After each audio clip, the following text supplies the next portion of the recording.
and welcome to the Good Morning Show right here on WBOK, 12:30 a.m.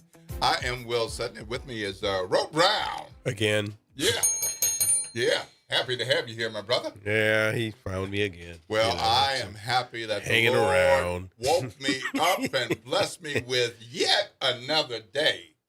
I am blessed to be on this side of the soil, and further blessed that He planted my feet on the floor and saw to it that I got to our Black Talk radio station safely to join you and Mr. Jared, our producer, on the other side of the glass.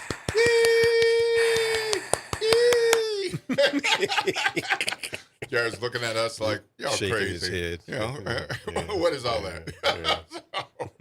All right. Well, it is a beautiful Tuesday morning, and I really appreciate it. The sunshine, a little bit of cloudiness. We don't have the brisk wind that brisk light wind that we had yesterday, but it's still fairly comfortable. It's pretty. It's nice out there right now. Yeah, now. it's nice. It is nice. And for those of you who haven't been outside, it's probably okay to walk out in some slippers, shorts, T-shirt. Yeah, if you're into that kind of thing. If that's what you do, or your house dress. Yeah. If that's what you do. Yeah. But just be aware that the current temperature is somewhere around 74, but it's going up into the 80s, again. So, yeah. So make sure that you are prepared for the warm and hot. Warm and hot. Where does hot start for you? Is that like 81, 85, 87, or 90? Hot. 90. 90? Yeah, I agree. I agree. 89 is like, borderline 88. Yeah. I can feel it.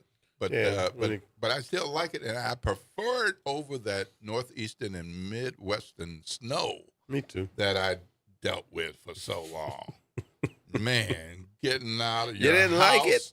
Getting out of your house and running out and, oh, man, using the brushes and the shovels and snow on your car and warming it up before you go back in and then go back out. And then the windshield is iced again. And coming back out, somebody's driven off with your car. Oh, man. Ooh. Yeah, I love New Orleans. That's another reason.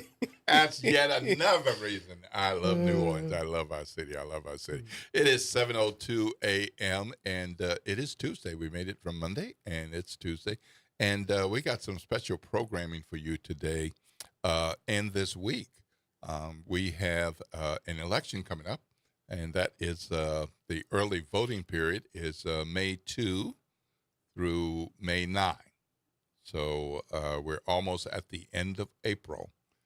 So those of you who are registered to vote in this upcoming election, you can exercise your right to vote starting on May 2nd. And then, of course, Election Day is May 16th. May 16th. So we are pleased to let you know that we have invited the candidates for Civil District Court N, Cheryl Howard and Elroy James, to be with us this morning, and we're expecting to hear from them, and so you can hear from them directly. I know they've been at a number of different events. Some of those were meet and greets, and some of those were, Q&A, and some of them were other types of events, and even campaign events. But this is going to be a bit different. We'll consider this a forum because we expect to have both candidates in the studio live here on WBOK 12:30 a.m. That's Civil District Court N. Yes. Is it? Yeah. Mm-hmm. Yep. So, and we are inviting other judicial candidates to join us this week so that you can hear directly from the people who want to represent you in court. So we are making these opportunities available for candidates who would like to take part, and you will hear from them in a bit. Meanwhile, we've got other news that's going on in New Orleans, and one of the things that struck me this morning is that there's a interest in New Orleans wanting to raise the wages for city workers. Mm-hmm. How are they going to do it? Who doesn't like the idea of getting a raise? I think most people, and with everything that's going on, your response, Mr. Brown, is the one that I had, and I guess a number of other people had, and probably even some of the city workers had. Like, I do want the money, but can I really get the money? Where you're going to get it from, and can I keep it? Can I keep it if this is going to be coming our way? So officials with the Civil Service Commission on Monday said that they could ease workers' financial burdens by increasing its minimum pay from $16.67 per hour to $19.36 per hour by providing an annual $2,600 housing allowance for those city workers who make less than $72,000.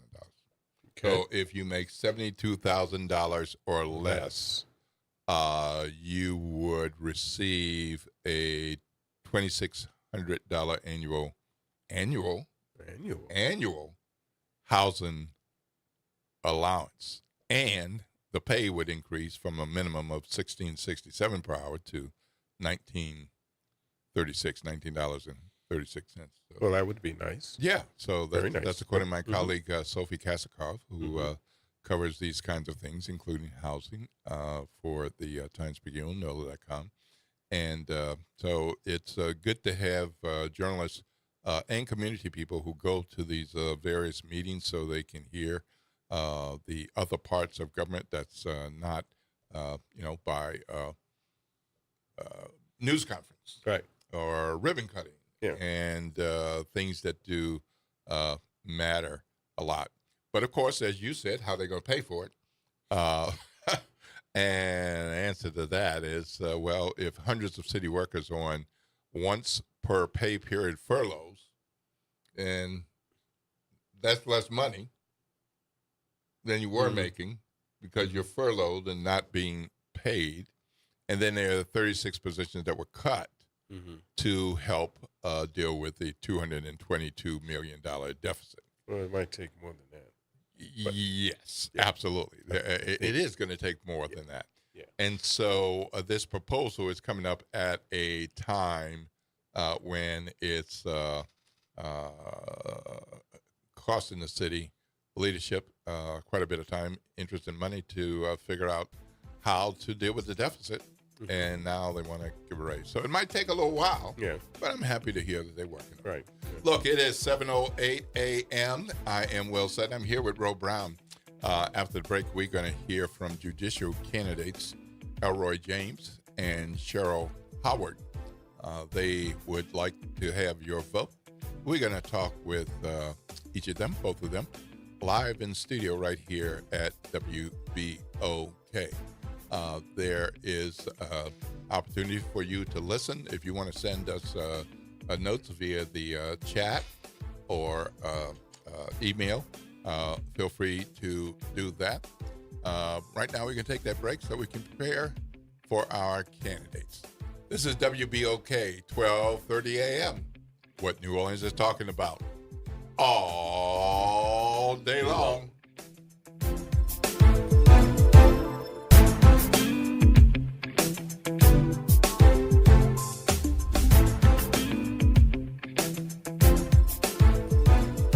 This is your news update for WBOK from WDSU. For all your news and weather, watch WDSU News, New Orleans' leader in live, local, late-breaking news. Today at noon and 4 p.m. Tuesday morning, I'm Daryl Forges with WDSU News, and here's your headlines. Today, New Orleans Mayor Helena Moreno and other city leaders will announce their plan to stabilize the city's finances. It comes as the city has to pay back a $125 million bond. That loan was approved by the state to help dig New Orleans out of the more than $200 million deficit. A news conference is set for 11 a.m. today to go over that proposal. Today, Orleans Parish Sheriff Susan Hudson will deliver her farewell address as her term as sheriff comes to an end. Hudson is expected to speak to members of her staff and the community to outline the state of the Orleans Parish Sheriff's Office as she prepares to transition from her role. And a major golf event that Louisiana Governor Jeff Landry worked hard to bring to New Orleans won't happen right now. The LIV Golf Tournament scheduled for last week to June in City Park will be postponed. Sources tell WDSU the state is making this decision to give LIV an opportunity to restructure financially. The governor's office earmarked $3 million as a hosting fee to lure LIV to New Orleans, promising a $70 million impact during what's usually a slow summer slump for tourism. WDSU has learned that the state will be repaid $1 million, which is already paid to LIV ahead of the event, and no additional money will go towards the tournament at this time. I'm Daryl Forges, and that's your headlines for WBOK. Have a great day. On Auto Trends with JeffCars.com, here's a snippet of some of what we cover. GPS pioneer Gladys West. We worked long hours computing trajectory orbits and satellite orbits, trying to get the data and everything correct enough. Auto analyst Mark Bland. 14 new vehicle deals that happen in this country out of every 100 that women don't have a fingerprint on. To tune in, check out Auto Trends with JeffCars.com. Saturdays at 4 p.m. on WBOK, what New Orleans is talking about. Good morning. Wake up. The Good Morning Show. Good morning. On WBOK.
Good morning, New Orleans, and welcome back to the Good Morning Show. I'm Will Sutton. I'm here with Ro Brown. and very happy to have with us the Orleans Parish Civil District Court in candidates, Cheryl Howard and Elroy James. So welcome, folks, to the Good Morning Show. Welcome to WBOK. Thank you for having us. Thank you for having All right, us. we appreciate your coming and sharing your thoughts, your ideas, a bit of your background with us. As previously agreed, we're going to open with the opportunity for up to 2 minutes statement. We'll be closing with up to 2 minute statement. And you can use all of that time or you can use some of that time. And in between, Mr. Rowe and I will ask you some questions related to your career, your life, being an attorney, a judge, the courts, things of that nature. All right? So if you're okay, and whoever goes first now, the other person will go first at the closing. All right. Okay? Who wants to go first? I'll go first. Yes. All right. Okay. Good morning. Good Like morning. how they point at each other. All right. Well, Right. thank you so much again for having us. My name is Cheryl Howard. As you stated, I'm a candidate for Orleans Parish Civil District Court Judge, Division N. I practiced law here in New Orleans for 34 years. Started my career in 1992. I'm a graduate of LSU Law School. Born and raised here in New Orleans. My mother was a maid in uptown New Orleans. She finished 8th grade, and my mother was one of the smartest people that I knew. She read the newspaper every day. She read the Bible every day, and Tim Brussard was her favorite person. So we knew not to disturb her during Meet the Press. My sister, I have one sister, Karen, and we knew that we couldn't disturb her during Meet the Press. My father was a World War II veteran. He was a truck driver. He got his GED. He finished. He was the superintendent of the Sunday school at the church where I grew up, Australette Street Baptist Church. And my parents were big on education, but they taught my sister and I what a lot of people here in New Orleans say: don't be an educated fool. Mm-hmm. So they taught us about service, that it was important not to just get your education, but it's not just about $1, it's about serving people. So from the very beginning of my career, when I became a lawyer, I realized that a lot of people could not afford legal services. I learned how to do wills, successions. I accompanied people to court, and I did it for free. When people said, how much do I owe you, baby? I said, just go in your freezer and get me some gumbo. And that's how I gave back to the community. That's what I'm going to bring to the bench: service, qualifications. All right. Thank you. Thank you. Mr. James. Yeah, thank you for having us on this morning. For the last 940 plus days, I've served as a judge of First City Court for the Parish of Orleans. Has been probably the best time of my life, and has reshaped and refocused how I think about civil litigation. But before then, for 22 years, I litigated across the state of Louisiana, really, doing what I think the people of the state of Louisiana expect from its lawyers. I rolled up my sleeve and found an opportunity to use a Masters of Laws to drive real value for our communities. I litigated against major corporations and trial courts across the state. And as a result of the litigation, I brought millions of dollars back home to the state of Louisiana to help fund early childhood education, our public university system. I'm a product of the Southern University A&M College in Baton Rouge and Southern University Law Center, but also earned a Master's of Laws for Georgetown. And those dollars went back to help fund our state roads and highways. Most people know that I never sought out to be a lawyer. I am a product of a single-family household headed by a female. My mom was a short order cook and worked at Time Savers and got her her degree somewhere around the time I was 7 years old. I remember sitting in the bookstore at Suno while she was doing her work study. She was trying to provide for me and my two siblings. And so I learned firsthand hard work.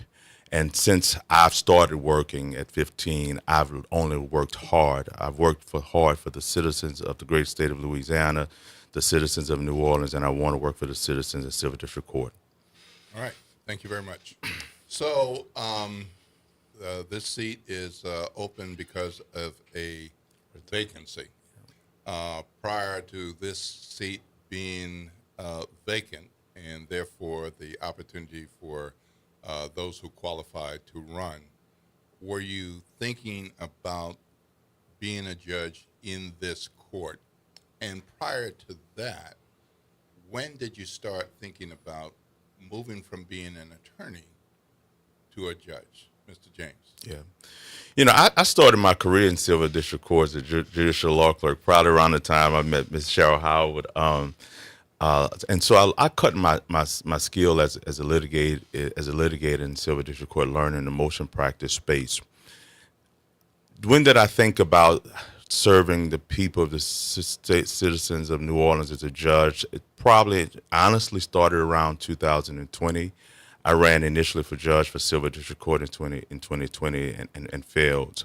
I was very proud that in 2023 I was sitting at the Attorney General's office, taking care of the business of the people of the state of Louisiana, when I got a call from practitioners in the city and asked me, was I still interested in serving? They saw the campaign that we put together in 2020 and would be excited to support me. And so in 2023, I was really waiting for 2026 to run, but the community, a cross-section of the community, called and reached out and asked would I consider running for a Division's G seat, in which I did run. I announced my run for the Division's G seat. Then a sitting judge, Veronica Henry, decided she wanted to run for the seat, so I pivoted to an open seat in First City Court. And so it has always been my desire, because that's where I believe my skill set really lies. However, I'll tell you that serving in First City Court has reshaped so much about the way I think about civil litigation, and I think it's a great gateway to serving the citizens, the city of Louisiana and New Orleans, because you help so many unrepresented, self-represented individuals. And so I guess I started this quest in 2020, and it's really, I think somewhere around 2020 is when it really started. That's the second time you've said that it's changed, serving in First City Court. Mm-hmm. It's changed the way you look at civil litigation. Yeah. How? What does that mean? I'll tell you. How does it change? Yeah, I'm glad you asked the question. As a litigator, only a civil litigator, I always looked at cases about dollar values, right? How do we add value to the plaintiff who expressed grievance for some type of injury, or how do we help our client on the other side, insurance company, defense side, mitigate their losses, right?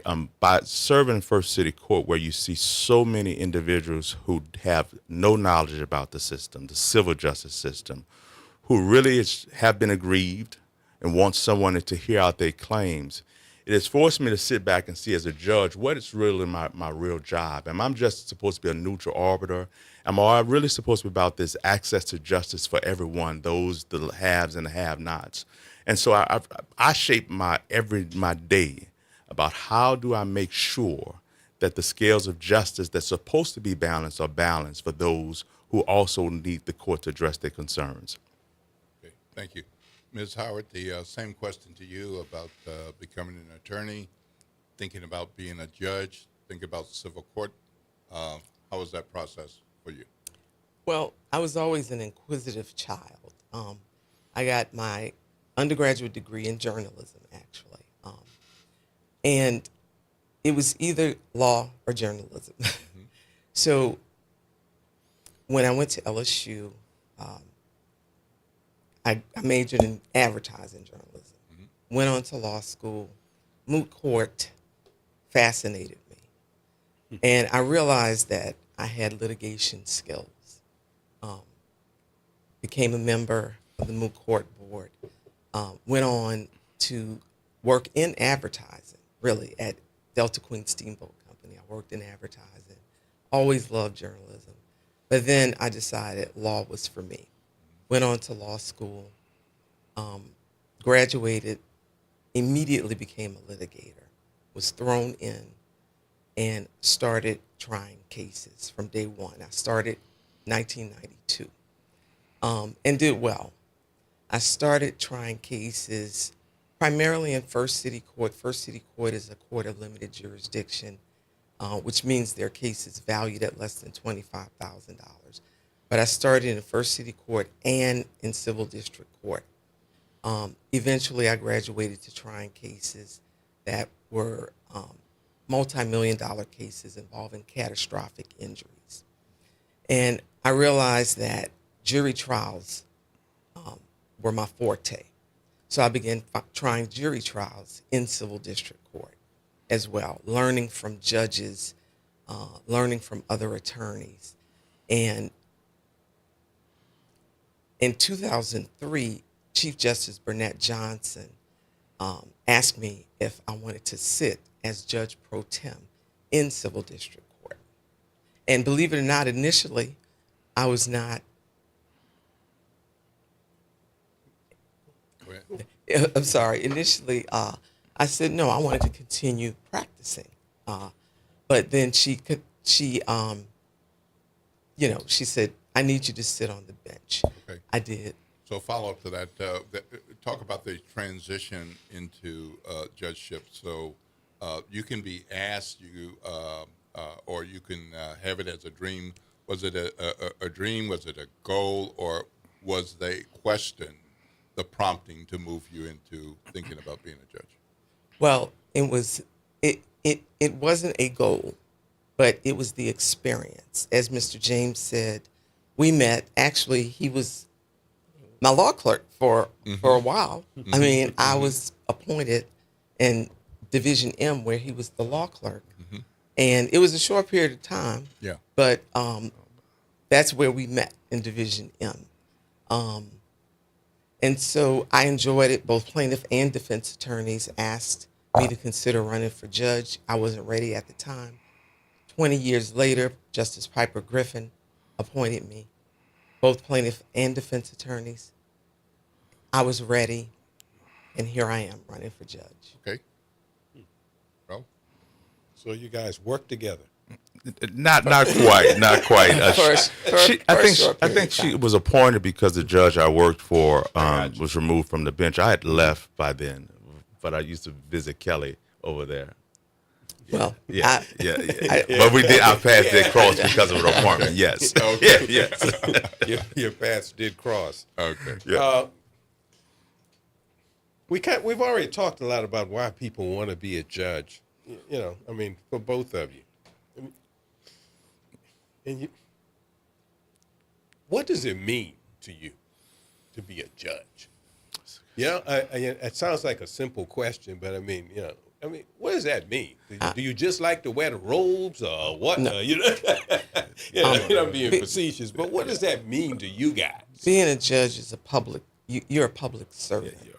You're serving the community. You're serving the citizens. It's not about wearing the robe. People have real problems.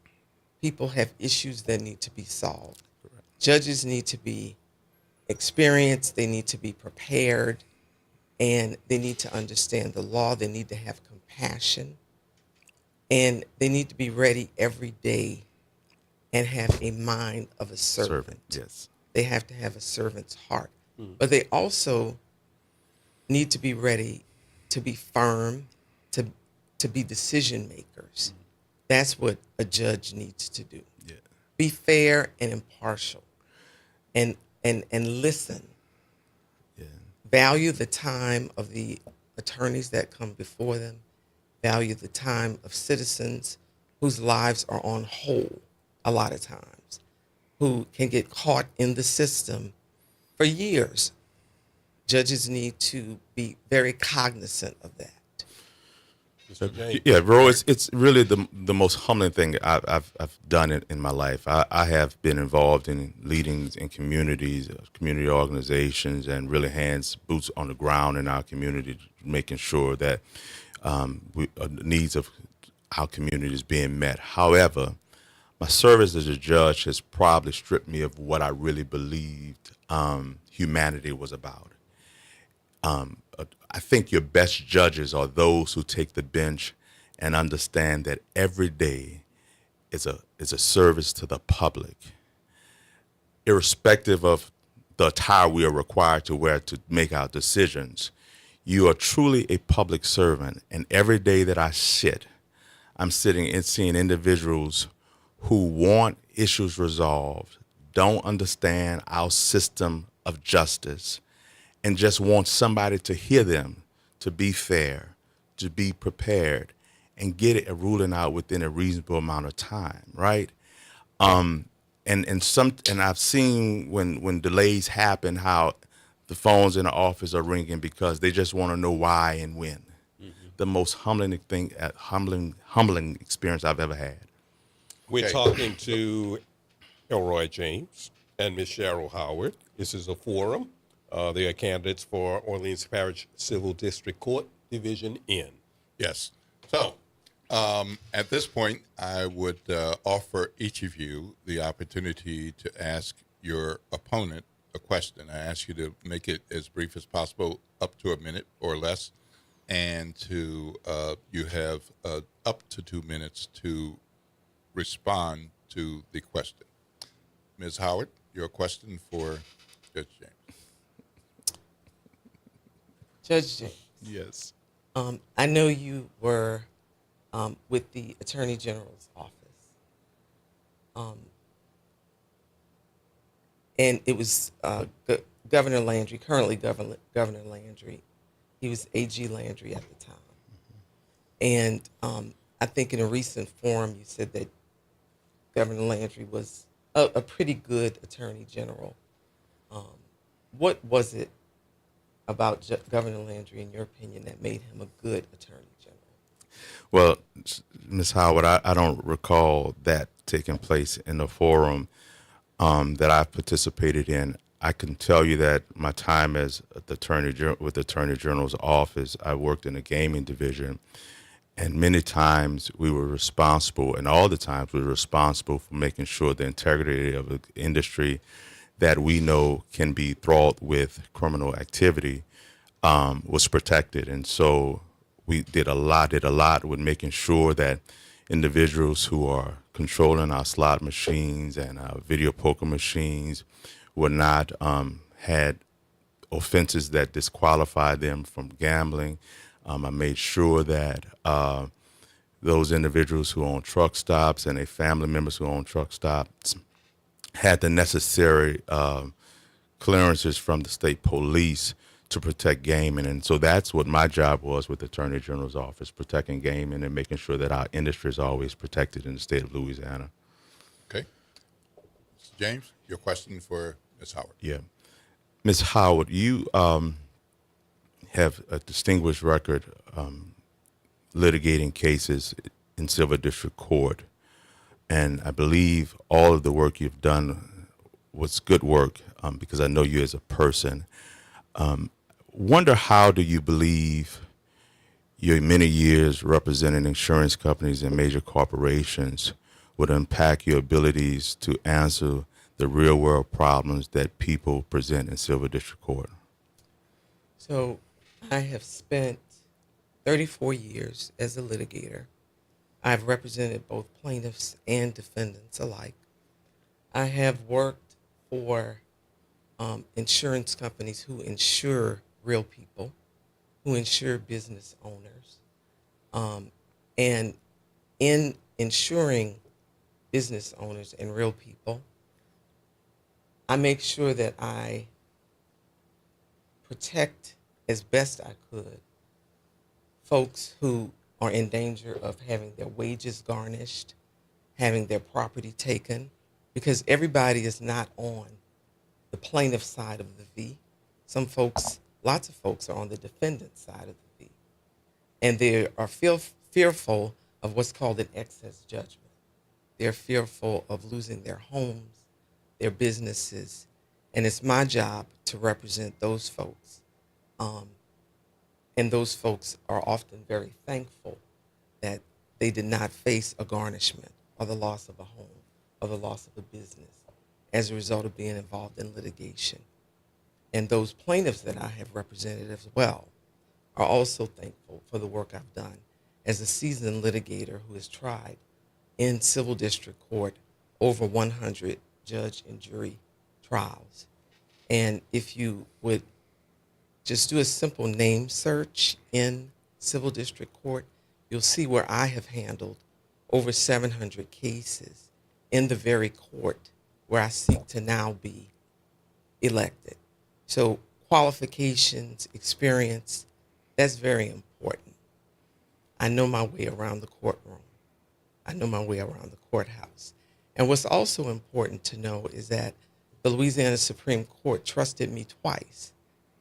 Plaintiff and defense attorneys trusted me. Time. Thank you. Okay, we're gonna be moving to wrap up this segment. We really thank each of you for agreeing to participate and sharing your thoughts and ideas with our WBOK family of listeners. We're going to move to the closing statements now.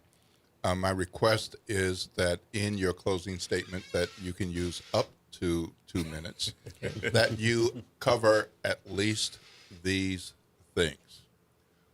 What you view as your most important endorsement or endorsements, what you view as one of your opponent's best qualities.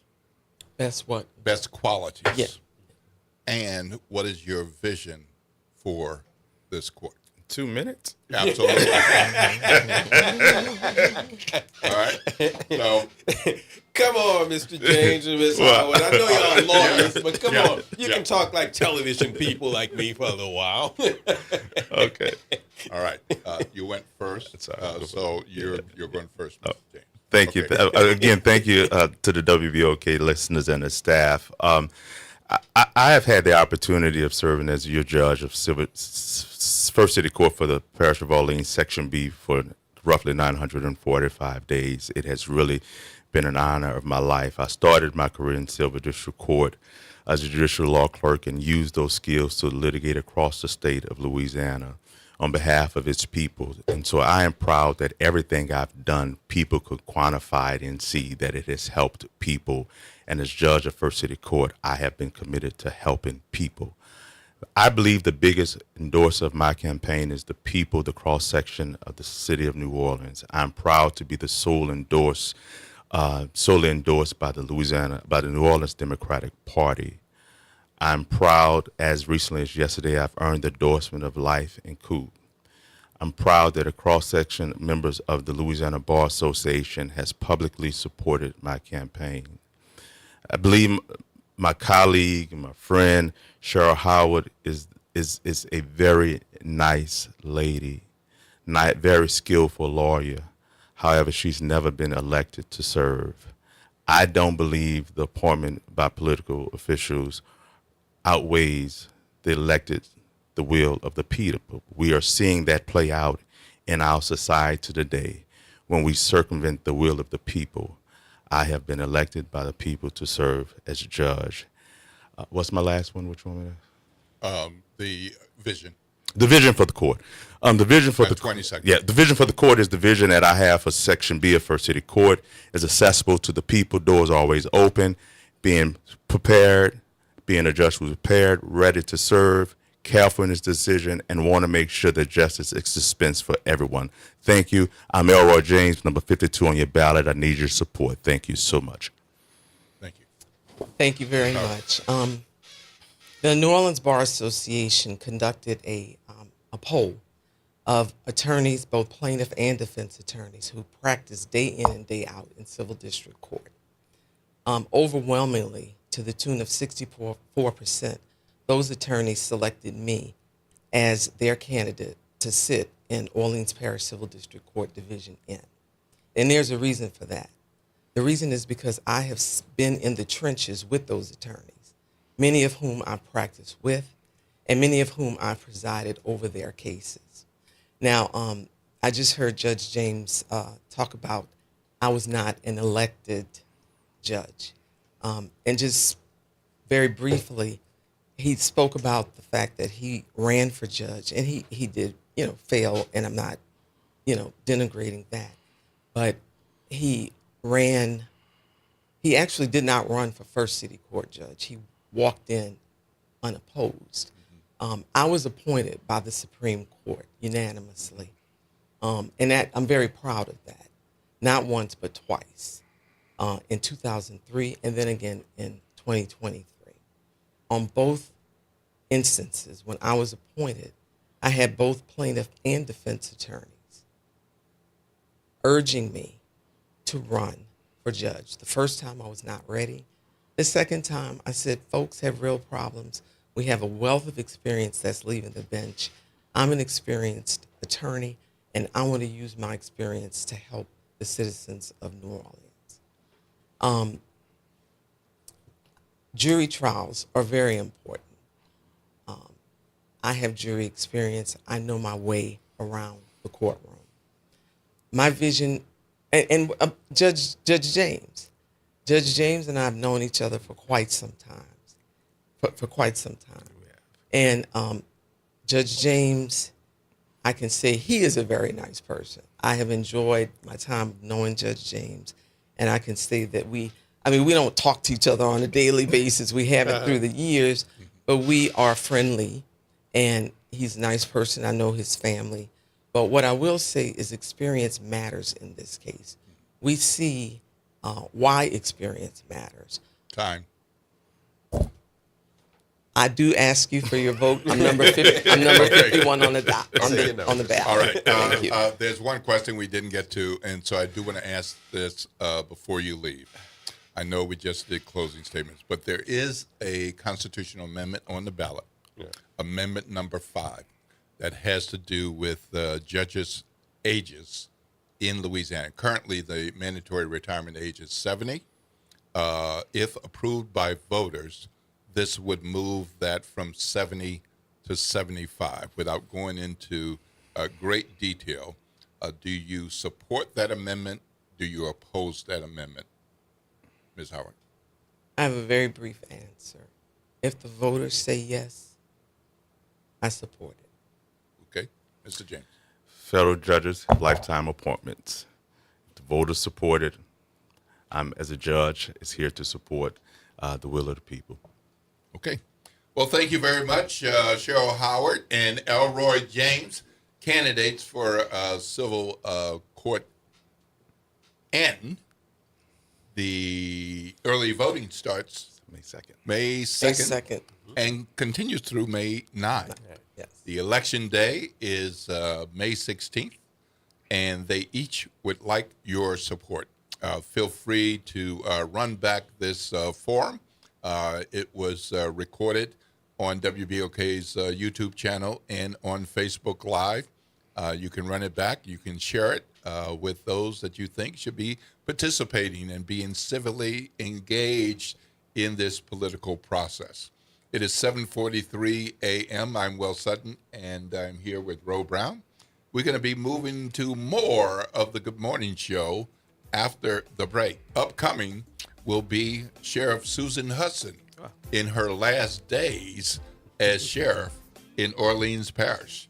And we'll also hear from one of the new Saints draftees, one of our newest Saints we'll have on the program as well. This is WBOK, and what is that talk line, Ro? 504-582-9422. This is WBOK, 12:30 a.m. What New Orleans is talking about all day long.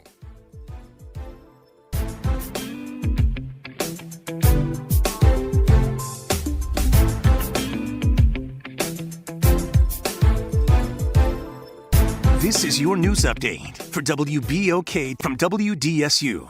For all your news and weather, watch WDSU News, New Orleans' leader in live, local, late-breaking news. Today at noon and 4 p.m. Partly cloudy skies today, and it'll be back on the warm side. We'll see highs 84 to 89 degrees. We are expected to stay dry for today.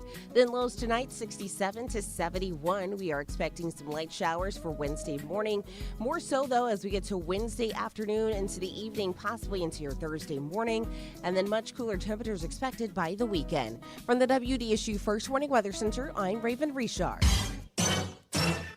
Hey, this is D. Riley from the 90s Hits R&B Jams. Make sure you listen to WBOK 1230 AM every Saturday night from 7 until 9 p.m. I'll be giving you the best R&B jams from the 90s. That's right, all your favorites and more. With me, D. Riley, your host of the 90s Hits, right here on WBOK 1230 AM. Or listen online at WBOK1230.com. WBOK, the station you listen to longer.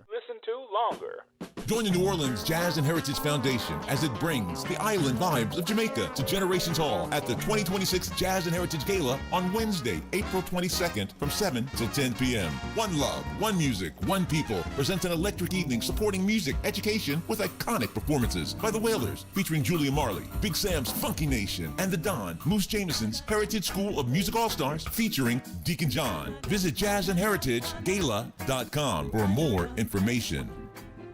The National World War II Museum. Located in the Warehouse District of New Orleans, the National World War II Museum tells the story of America's experience in the war that changed the world, why it was fought, how it was won, what it means today. Visit them online at www.nationalww2museum.org for time tickets and safety information. City Park is where to go when you don't know where to go. Turn towards the city center and start walking.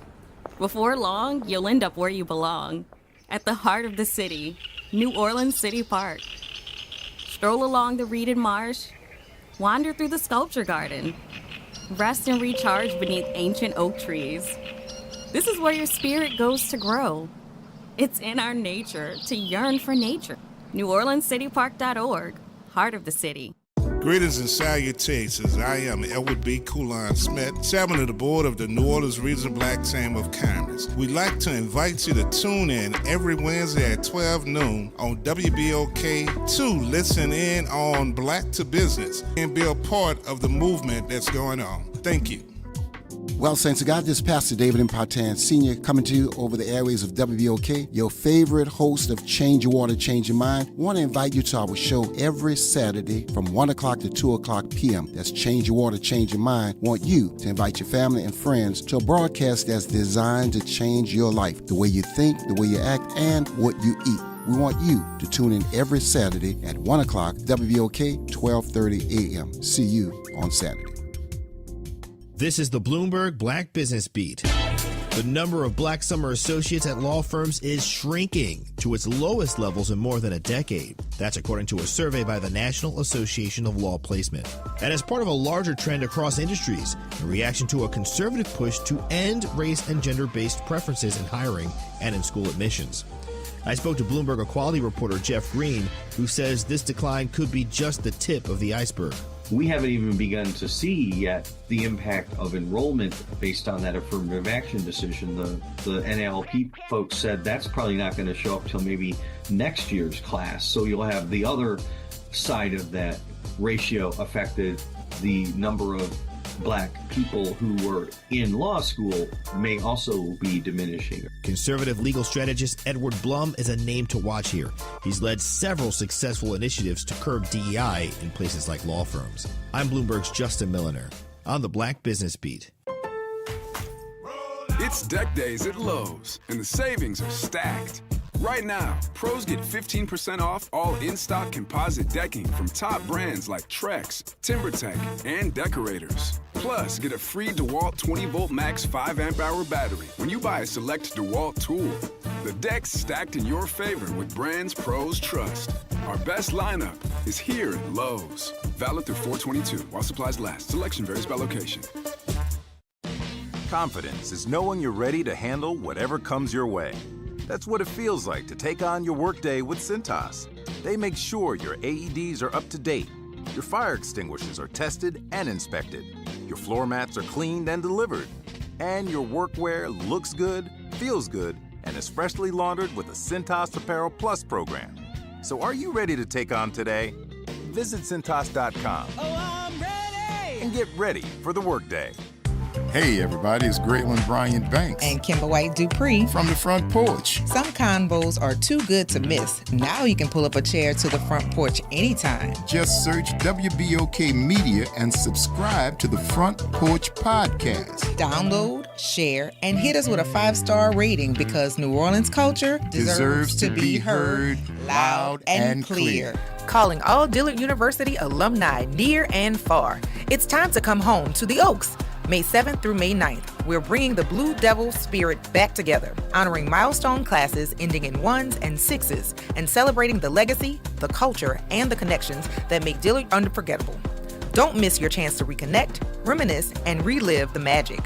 Visit dillard.edu/reunion for details. May 7th through May 9th, the Oaks is calling, and we're coming home. LifeCare provides valuable whole life insurance to cover final expenses such as medical bills, burial costs, and unpaid debt. A final expense insurance policy is fast, easy, affordable life insurance that's available to anyone between the ages of 50 and 80. No medical exams, no lengthy questionnaires, and no waiting period. The application process is quick and easy. You can even apply without having to undergo a medical examination. Just answer a few questions and we'll do the rest. With the average funeral cost skyrocketing to $11,000 and Social Security only paying $255, you need simple, affordable peace of mind for you and your whole family. Don't leave behind unpaid expenses that, if left unattended, will burden your family tremendously. Benefits include a guaranteed premium that will never increase, a guaranteed cash value, and a guaranteed death benefit that can never decrease. To find out how you can get final expense insurance with a guaranteed lifetime rate lock, call LifeCare at 800-571-9955. That's 800-571-9955. 800-571-9955. A careless driver can change your life in an instant. Do you know what to do or who to call? If you've been injured in a motor vehicle accident and do not have an attorney, call Auto Accident Help Desk for a free consultation. We can answer all of your questions and estimate the potential value of your case. Call Auto Accident Help Desk and connect with an expert personal injury attorney. Call 800-269-4524. 800-269-4524. Don't worry how to handle your medical bills, lost wages, and pain. We will get you the money you deserve. They got me way more than the insurance company offered. The consultation is free, and you do not pay any legal fees unless we win or settle your case. Make the smart call. If you've been injured in an auto accident, call Auto Accident Help Desk for a free legal consultation. Call 800-269-4524. 800-269-4524. 800-269-4524. Good morning, wake up. The Good Morning Show. Good morning. On WBOK.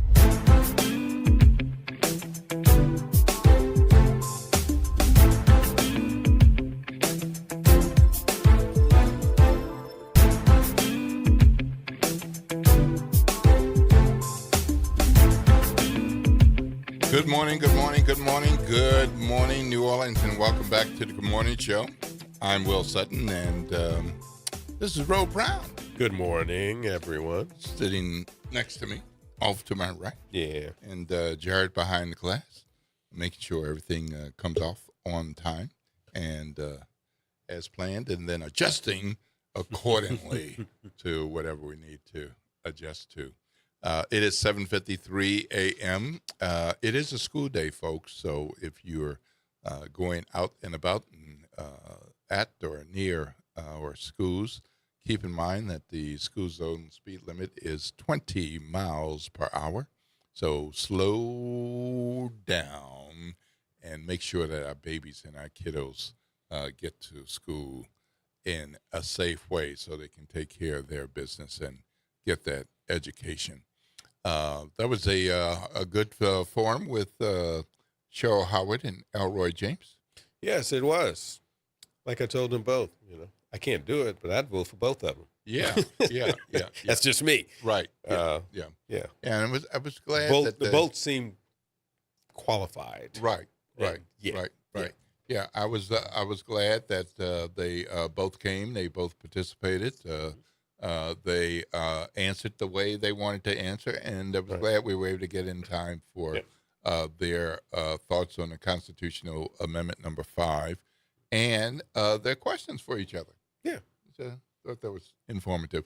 Meanwhile, we got lots of other things going on, and of course, the drama continues with in Louisiana State Legislature, and who is going to be clerk for Orleans Parish on Monday, with early voting starting on May 2nd, and an election on May 16th. Well, of course, we had Orleans clerk-elect Calvin Duncan on the Good Morning Show on Friday, and WWL saw it, and they did a story. So I think we have that up, and we can play that for you guys about now.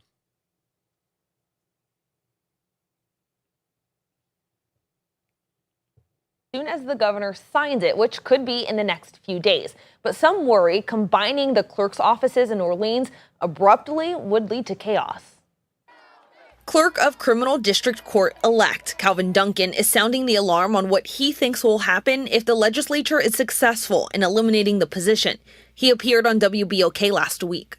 Eventually is going to happen when the governor signs it, is that our whole criminal legal system going to be in chaos. You know, we barely function now. Senate Bill 256 is expected to head to the governor's desk soon. Within the next 5 or 6 days. An amendment was recently added to clarify the bill would go into effect as soon as Governor Landry signs it. And he's already promised to do that. Not only would I sign it, I'm going to absolutely support it and make sure that it passed. Clerk of Civil District Court Chelsea Richard Napoleon would take over as clerk of both, or what the bill is calling just clerk of court. Author of the bill, Senator Jay Morris, doesn't expect any hiccups. All the clerk has to do is make sure that the office continues to run. Maybe not as it has been, because I think it's been somewhat of a disaster. But some, like Senator Royce Duplessis, worry the abrupt change wouldn't go as smoothly as Morris expects.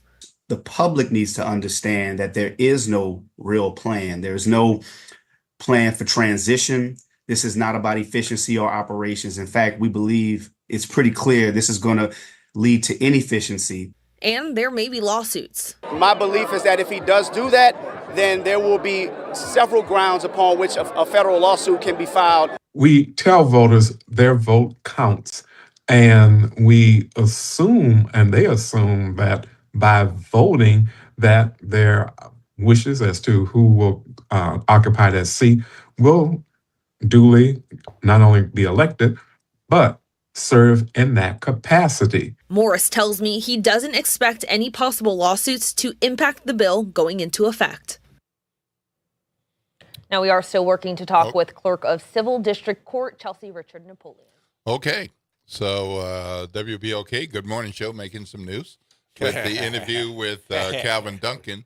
And the drama does continue. I mean, we had him on the show on Friday, but Monday came and there's no conclusion. Tuesday is here. No conclusion at this point.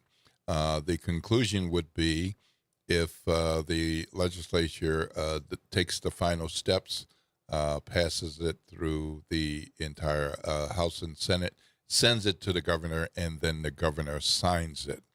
Of course, at any moment, there could be a change. It could be sent to another committee for further study, effectively killing it or delaying it. Think that's gonna happen? They could or they could amend it. But as of now, that piece of legislation says that effective upon the governor's signature, the Orleans Parish Criminal Court clerk job would be abolished and merged with the civil court clerk job. So the drama continues. Stay tuned to the Good Morning Show, and WBOK will be monitoring this today and the next several days to see whether we'll have an Orleans Parish clerk and an Orleans Parish civil clerk and criminal clerk or not. All right, we're going to go to break, and when we come back, we're going to hear for our Orleans Parish Sheriff, Susan Hudson, right here on the Good Morning Show. We'll talk about how she looks at her tenure as sheriff as she winds down to her last few days, and thing or two that she's doing for and with the public. So you'll want to stay tuned for that. Meanwhile, if you all want to opine, express some opinion or some thoughts about what you heard during the judicial forum, what's that talk line number, Ro? The number is 504-582-9422. This is WBOK 1230 a.m., what New Orleans is talking about all day long.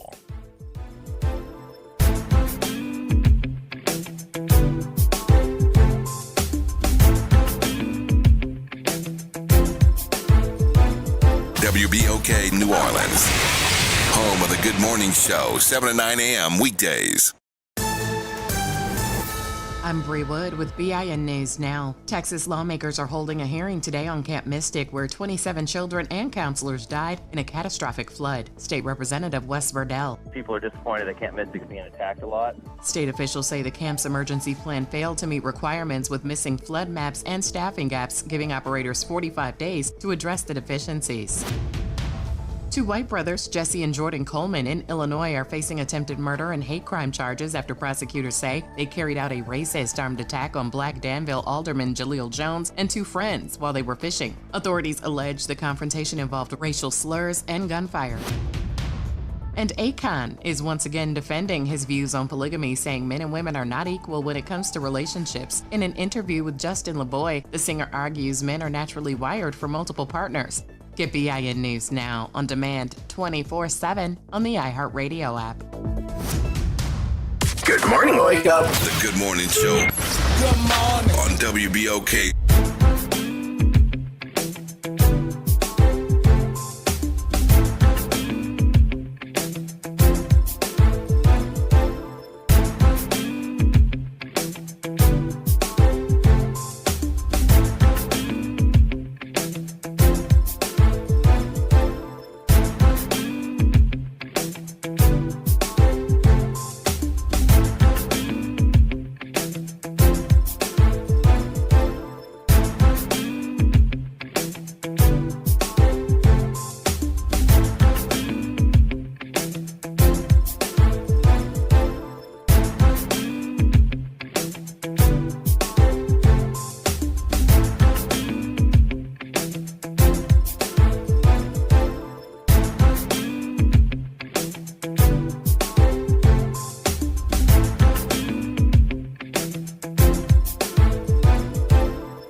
Good morning, good morning, good morning, good morning, New Orleans, and welcome back to the Good Morning Show. I'm Will Sutton, and with me is Ro Brown.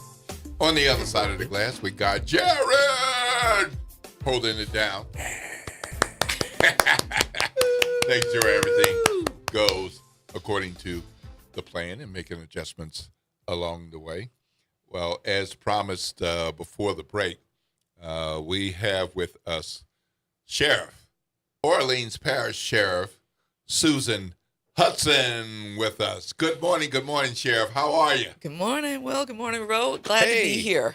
Well, another few days. Couple more to go. You still the sheriff. How many more? You still the sheriff. May 3rd is the last official legal day of being the sheriff. Yeah. That's right. So, and I guess it's actually that's the last full day because it doesn't take effect until an official swearing in on that Monday. Is that how that works? That's right. And I don't remember the time, but I know later that morning, and maybe around 10 o'clock Monday morning, the sheriff-elect will be sworn in as Sheriff Woodfork. Yeah. We can talk a little bit about the transition if you want to, because that's gone well. But we'll get her in towards the end of this week, be able to process paperwork for them, give her a chance to get into the office, bring some stuff in. We provided them hundreds of documents, met with them many times. We've been meeting weekly now. At first it was biweekly. I think it was monthly, biweekly, giving tours of all the facilities, just making sure that, she's able to, number one, see what's going on, put her plans together in advance, be able to hit the ground running. So what does this look like visually? If we were to follow you from here and go over there, will we see boxes packed or desks move or things moving out of this office into that office, things in the hallway? What does it look like? It still looks like it did not that long ago, except there are boxes. Things are getting packed up. But, you accumulate 4 years. It's Right. just like your house. You accumulate some things that you really need to weed out. That's why those storage people do so well. Yes. Yes. So after we finish with what we're going to do this morning, I'm going to spend some time weeding out some things. And then there shouldn't be a lot left to move. And then get all that just moved back to my house. And how about your team? So you're the incumbent sheriff. There'll be a new sheriff.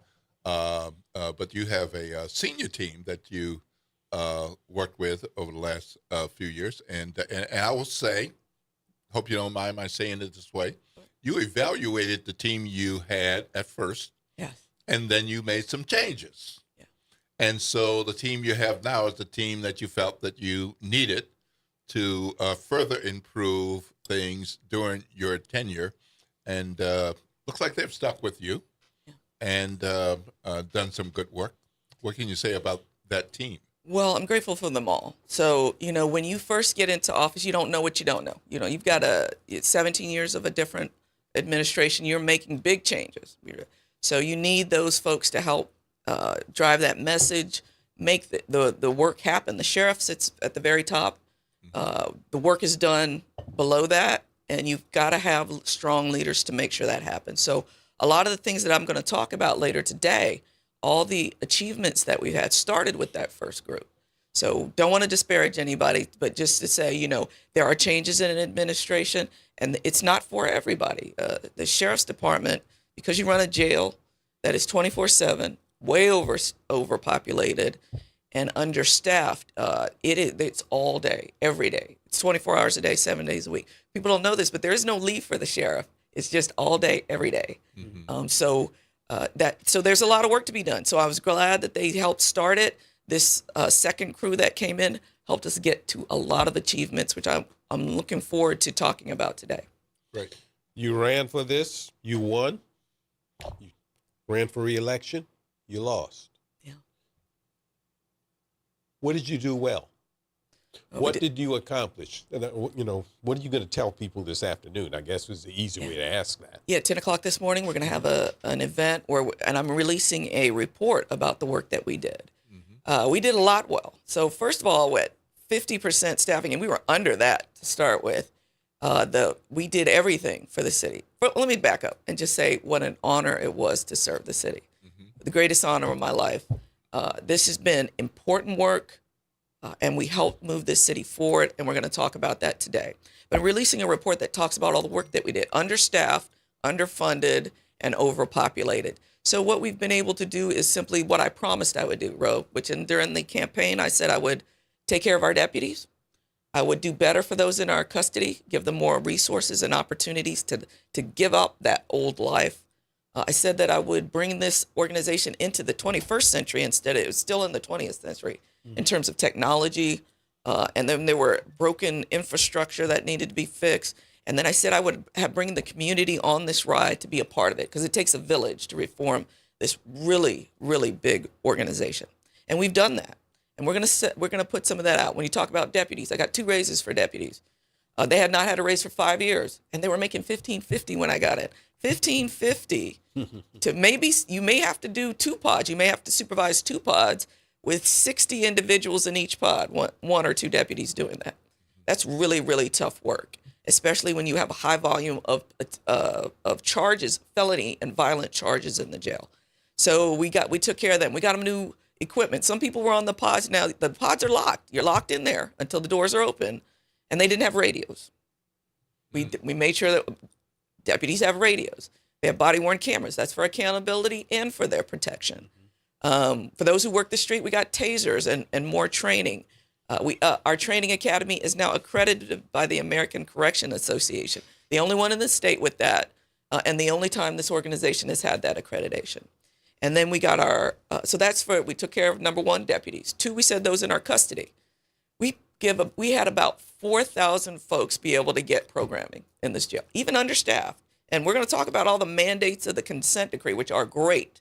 So even though we have to take people to medical court, see their lawyers, do all these things, we still got 4,000 people into programming. Learned how to barber, got OSHA certificates, TWIC certificates, got to go to school. So we really, really helped. And one of the most important things we did is we had an old provider who would not provide addiction treatment, brought in a new provider, better medical and mental health care, and addiction treatment. So that is now a staple part. And we have a waiting list because we just don't have enough deputies to do everything that we want to do, but that's going. And we believe that has helped to bring down the overdose death numbers in the streets from 500 to about 350. So because we're doing that work, so we have really helped to impact public safety.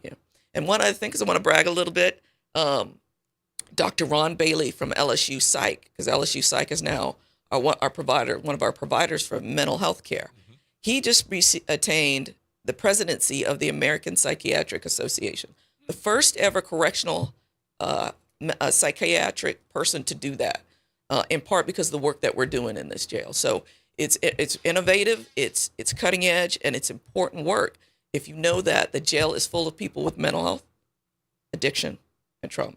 And so we're dealing with that. So one, took care of deputies. Two, we're taking care of those in our custody. Just a couple more. Hang with me. Yeah. And then we said we're going to fix this broken jail. It was built wrong to begin with. It was built in ways that allow people to hurt themselves or hurt others, breaking off decorative metal to make shanks and other weapons. And we battled that all 4 years. And we've been able to make good headway with that. All kinds of other security issues that we've had to deal with, and we did that. But most importantly, we brought this organization into this century. So we have a jail management system, right? That's the system that tells you who's in custody, why they're here, what are their charges, what's going on with them. It was from the 1980s. Now, I learned on computers with a black screen, green C prompts and whatnot in the mid 1980s. I mean, given my age out there, that's the kind of technology. Now, we're asking this new generation of deputies who, if we asked them to try a rotary phone, they wouldn't be able to do that. Mm-hmm. But I'm asking them to use this 1980s, 40-plus-year-old system to manage the jail. And 2 weeks ago, we were able to bring in the new system, which is point-and-click technology for them. Is it online now? It is online. It is online, and we have handheld technology. So one of the things you keep hearing about are security checks and cell checks. We go into those jails all day, into the cells all day long. We've served 1.6 million meals last year, 1.1 million pills last year, or medications given out. Mm-hmm. We're in those pods all day long. Take people to see their lawyers, take people to court, etc. And so what we know is that we're in there all day long, but we had handwritten logs because the technology was just not there. Now they go in there.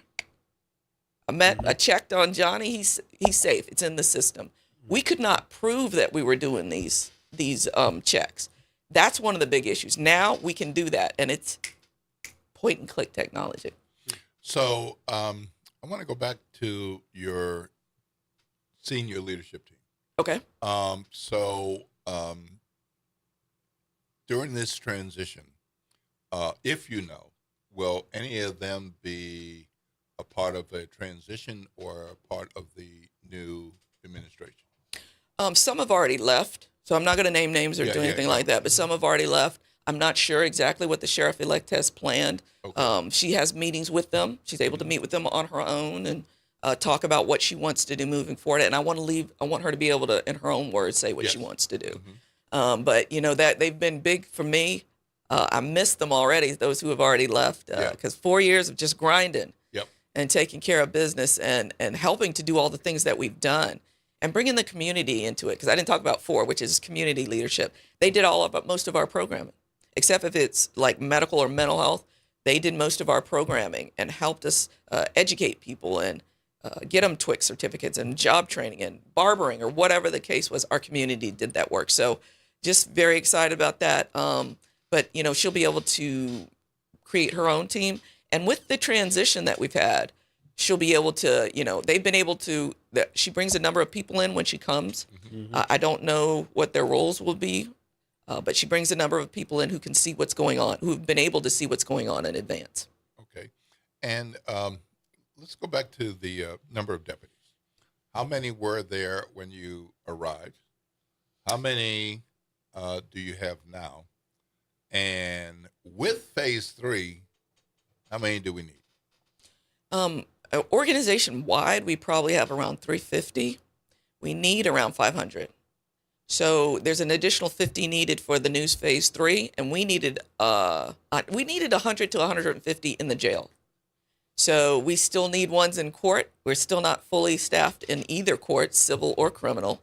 So we need a lot more deputies. I'd say anywhere from 150 to 200. Would you say that's going to be one of the biggest challenges for the new sheriff, that as the administration of the sheriff's office and the jail continues? Without a doubt, but you got to fight the wages as well. So it's tough work. Like they make about $18.50, I think $18.57 to start now, up from $15.50. But you can make that and stocking shelves or doing something else where you don't have to break up fights or deal with somebody who maybe burned up his children in a house fire or, et cetera. So somebody who killed several people. So it's a tough sell if we don't work on that, and because the cost of living is high.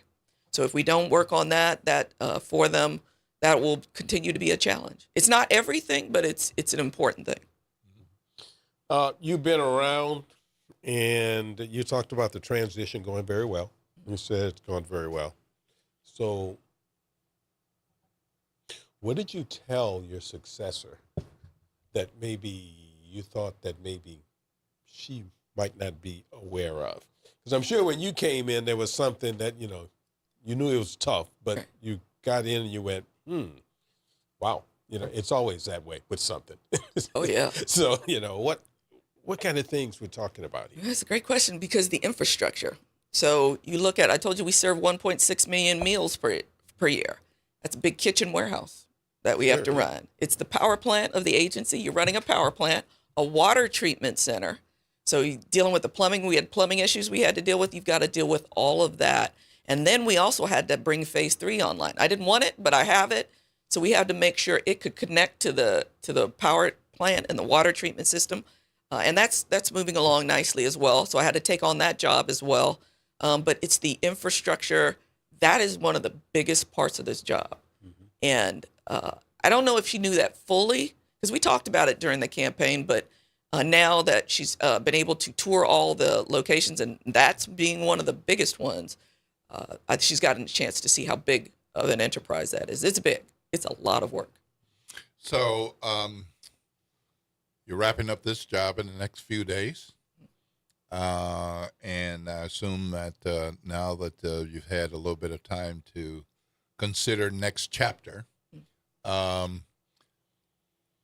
what are your immediate plans? And having had background and experiences in Philadelphia, Houston, New Orleans, are any of those cities possibilities, or it's strictly a next career move if you're thinking about continuing the work? The first thing first is going to be a break.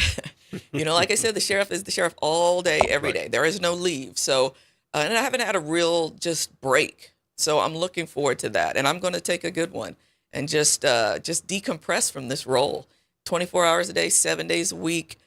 Everybody knows somebody who's been impacted by the jail. So, you have to deal, being in the streets, talking to the community, all that, just a good break. That's number one. And then, before I do that, I got to tell the story of the men and women of this department. And that's why today is so important to me. We're going to talk about all the work we did. We have 2 people in Crime Victims Reparations Unit. We're just wrapping up Crime Victims' Rights Week. The amount of work that they've done, servicing between 900 and 1,000 victims and survivors every year, 2 people, full time. And every application has to come through a sheriff's office, even if it originates with the DA's victims unit or the police department's victims unit. We all work together as partners. A lot of big work. So the first thing I'm going to do is tell their story today. We're going to talk about all that hard work. And then I'm going to take a break. And then we'll look what's moved forward. This last 4 years has been overload. So I will look accordingly for something that's not overload as I move forward. Right. Do you think it will be in criminal justice? Do you think it will be in law? Is there a chance that we'll hear about former Sheriff Susan Hudson working for a food company, teaching at a university? What do you think? Everything's possible. Everything's possible. This, like I said, just a lot. It was overload on everything. So looking forward to something a little more calm. Okay. A little less 24/7. I was a police monitor for 17 years before that. Right. So I was always on call for officer-involved shootings, deaths, in custody deaths, etc. So I'm looking forward to not being on call for anything and just being able to just enjoy life as I move towards retirement. All right. So tell us what's happening at 10 o'clock this morning. Yeah, we're going And then there's something else later on at 5. we're gonna have a little bit of it's really a celebration today of our team. This is just to show my love for this organization and the men and women. Everything I've asked them to do, they did, and it wasn't easy. But we've really, in 4 years, transformed this department. And one of the things, I'm a golfer, so I like to use this analogy. We've teed up the ball nicely for this next administration, whether it's technology, training, programming, whatever. And of course, we talked about the technology, how important that is. So just really proud of this work, and I want to brag on the men and women of this department. So at 10 o'clock today, we're going to do a state of the OPSO. This is what we found, and this is what we're handing it off like. I think that's important to just document, because it's been hard to get my story out through all the noise of the escape and all those things going on. So just want to make sure the whole story gets told. Okay. And then we're going to have a little celebration as well, just to say goodbye and thank you to folks. We'll do that privately. Okay, so so those are a couple of things that you're doing today, and you've the people who need to know about 10 o'clock, and people who need to know about 5 o'clock. Is that right? Yeah, we've sent around. We're going to do the 10 o'clock in our training center. We're really just proud of that work that we've done to get them accredited. We're going to do that there. That's where everything starts for our team. So it's a smaller space. Have room for about 100 people in there. So we have sent out invites to that, and there's a limited amount of other seating for folks who want to come as well. It's not like we're not renting out an auditorium or anything. Right, so about 100 people there. Just want to, and we invited the media if they want to come and hear the true story of OPSO. Okay. Because we always hear the negative side, but we never hear the positive side. So I want them to be able to hear that. Okay, and 5 o'clock? 5 o'clock, we're going to have a little party. So we're going to get together, Golf 504, what is it? Golf 504? 504. Yeah, and get over there. And, it's right across the street. I can see it from my office every day. I should remember it. But, it's a fun place. And, I'm a golfer, so that hits the spot. Okay. All right. Well, thank you so much for joining us this morning. Thank you for your service for the last several years. I have worked in a number of markets, and I don't know anywhere where the sheriff job is an easy job. That's right. It's all a matter of context for what number of people you have working for you, how many people you're responsible for, how much food, how much medication, the state laws, the federal laws you have to follow. That's right. And be on top of, which gets some sheriffs into trouble because they're not paying attention. Don't have somebody on their staff, so their leadership team paying attention. So that's been important. And of course, a consent decree has been important. Where are we leaving that as you exit and as a new sheriff starts? So, we had to take on a number of things when the new governor and new legislature and all that, when they swept offices and came in and they put all these crime bills in, population has steadily risen. So we had to put things in place to deal with that. Number one, dealing with children now, 17-year-olds. They're on their own pod. Sight and sound separation required by federal rules. Keep them safe. They still got to go to court and be held accountable like everybody else, but they also have to go to school as it's required by law. People don't know that you have to do all these things. Right. And then you got to keep them away from adults. So we've been able to do that. We've been able to comply with more sections of the consent decree. So, but new parts came in 2024. We had new milestones to meet. I'm trying the metrics that the court put in, corrective plan. So we've been able to really move that forward. I think it's around 65% of that we've been able to do in just under 2 years. So it's really important work. But this new jail management system, which is the most important component, because now we'll have data readily available. We'll be able to show that we're doing these checks that we're doing. And that is really going to help the next administration to be able to show we're complying more. So excited about that. But I want people to know we're putting out this report. It will be available on our website, opso.gov. We're going to put that on social media. We'll have some limited copies at the event today. But it's important people take a look at all the hard work of the men and women of this department. And then I have a little love letter to them at the end and a thank you for all their hard work. Wonderful, wonderful, wonderful. Well, thank you, Orleans Parish Sheriff Susan Hudson. Good luck with your events today and getting your the rest of the story out. And we'll be staying tuned to see what's next. I'm assuming we're not going to find out in the next few days or not even a few weeks and maybe not even a few months because you said a good break. A good break. A good break. Yes, and the church said amen. That's what I will be doing. Yes. All right. Best of luck. Lord's blessings. Have a great day. I'm sure you'll have a couple of good events and looking forward to a positive and fruitful transition. Thank you so much. Thank you to the entire city of New Orleans. It's been an honor. All right. Thank you. All right. We are going to go to break. And when we come back, we'll talk some more about the news and information you want to know, should know. And we're going to have a special guest joining us. Hopefully. Well, if things work out, who are we going to have, bro? Lorenzo Styles Jr., the Saints' fifth-round draft pick. Woo! One of 11 players from Ohio State. The Ohio Selected State in the last draft. NFL machine. And the 18th Ohio State player selected by the Saints. That's the most from any college. Wow. All right. Well, we're looking forward to that.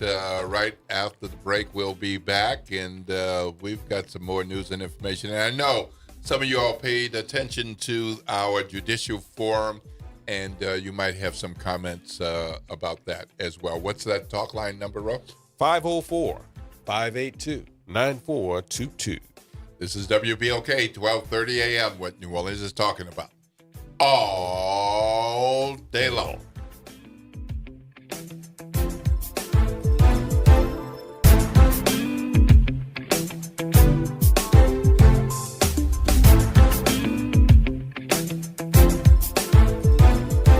This is your news update for WBOK from WDSU. For all your news and weather, watch WDSU News, New Orleans' leader in live, local, late-breaking news. Today at noon and 4 p.m. Tuesday morning, I'm Daryl Forges with WDSU News, and here's your headlines. Today, New Orleans Mayor Helena Moreno and other city leaders will announce their plan to stabilize the city's finances. It comes as the city has to pay back a $125 million bond.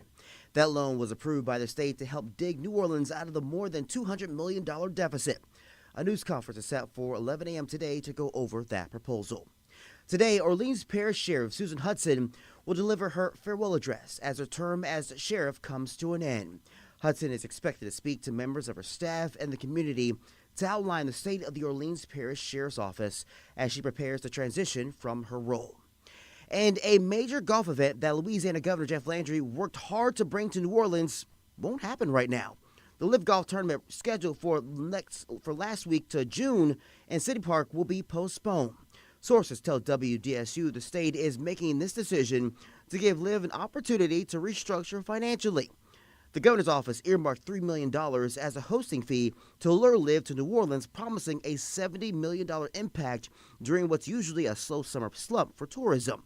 WDSU has learned that the state will be repaid $1 million, which is already paid to Live ahead of the event, and no additional money will go towards the tournament at this time. I'm Daryl Forges, and that's your headlines for WBOK. Have a great day. Hoops, Heat, The Truth, On Demand. Ball Don't Lie is now live on all podcast platforms.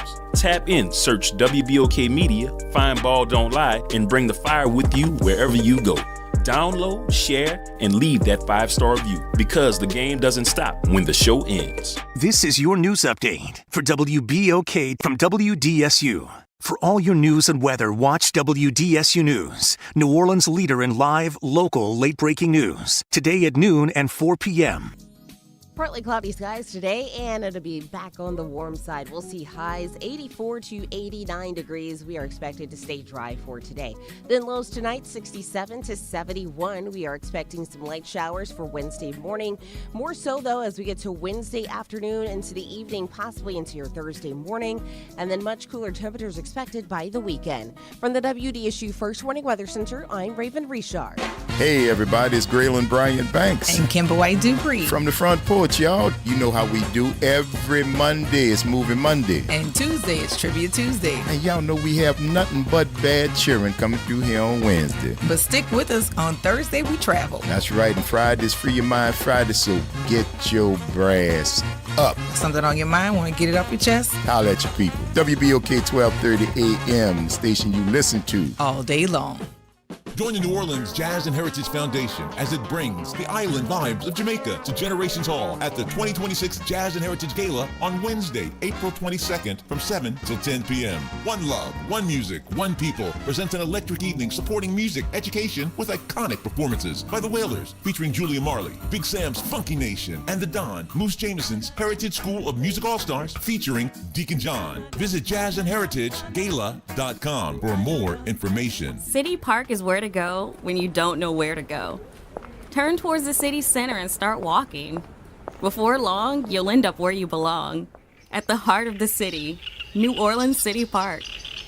Stroll along the reeded marsh, wander through the sculpture garden, rest and recharge beneath ancient oak trees. This is where your spirit goes to grow. It's in our nature to yearn for nature. NewOrleansCityPark.org, heart of the city. Welcome to Chemical of the Month from the Community Scientist and Rise St. James. This month's focus is polycyclic aromatic hydrocarbons, or PAHs, formed when fuels like oil, gas, wood, or trash are burned. These chemicals can enter the air we breathe and settle into our soil and water. Many PAHs are known carcinogens, adding to the health burdens faced by communities living near industry. Learn how to protect your health at risestjames.org. Greetings and salutations. I am Edward B. Coulon Smith, chairman of the board of the New Orleans Regional Black Chamber of Commerce. We'd like to invite you to tune in every Wednesday at 12 noon on WBOK to listen in on Black to Business and be a part of the movement that's going on. Thank you. Good morning, Wake Up. The Good Morning Show. Good morning. On WBOK.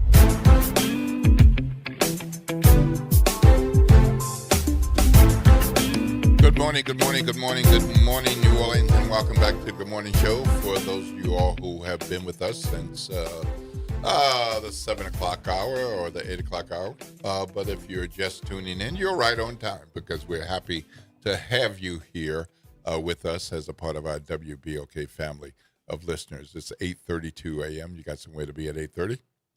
You're late, but, just shake it off, go slow, and get where you need to go. And even though you're late, you at least can arrive in one piece. And don't forget, it's a school day, so the school zone speed limits are 20 miles per hour around our schools. Make sure that our kiddos and our babies get to their respective schools of education so they can take care of their business. I'm Will Sutton. I'm here with Ro Brown. Hello. And Ro, we got a caller. Hello.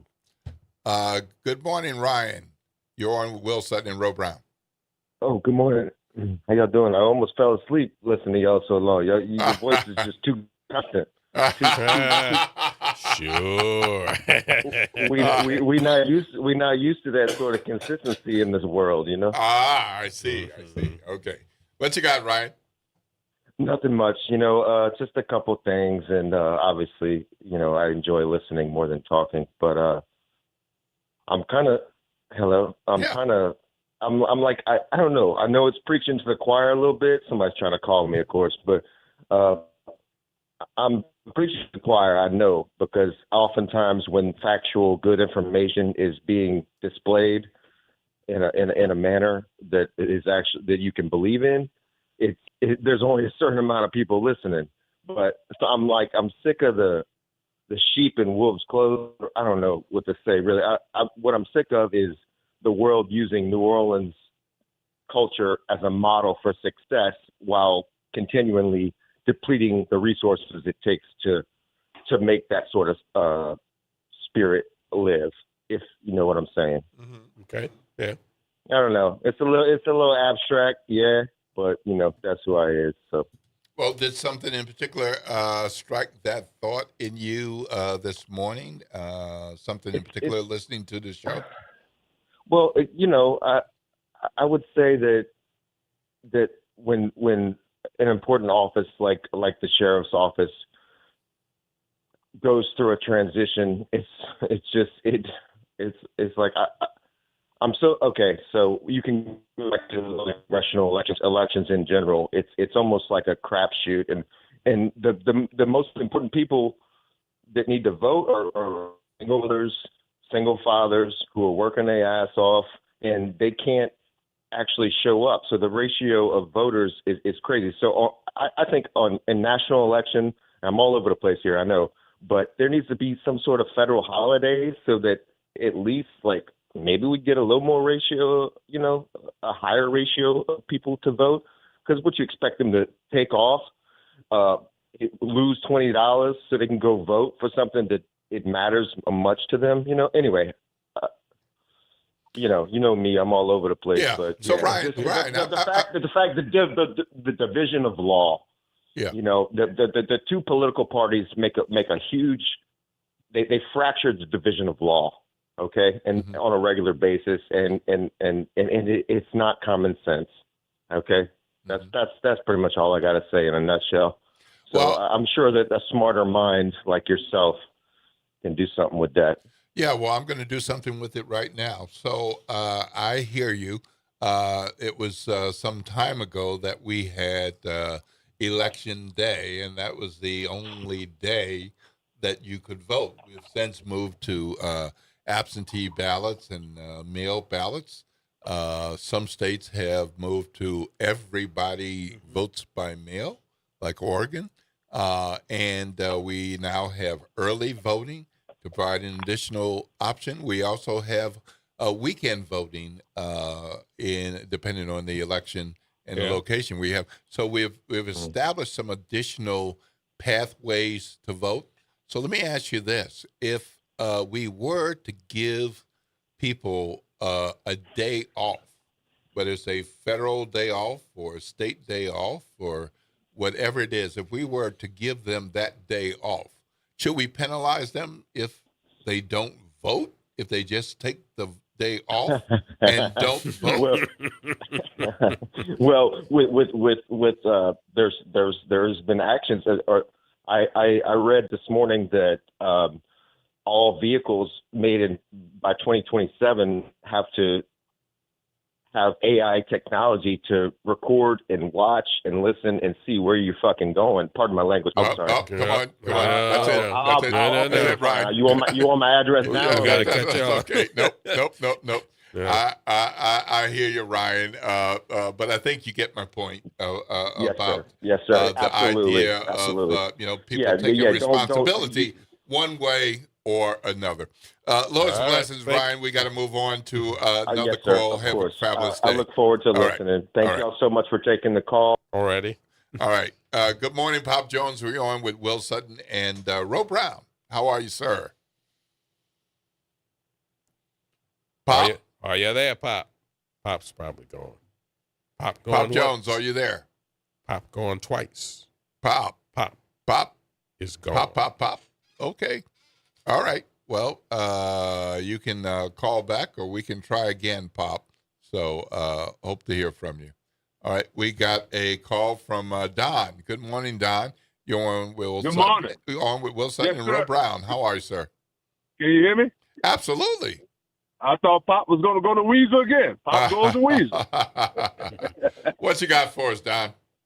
Nothing. Just as I hear I enjoyed the program when you're talking to the guy. I think his name was Eric. About religious radio. Yes. Programming. Yeah. Aaron Smith. Yesterday. Aaron. Yes, sir. It was a good program. Pew Good Research. information. And I believe that he said the Pew Research. You know, the Pew family is a very prominent family. Yeah.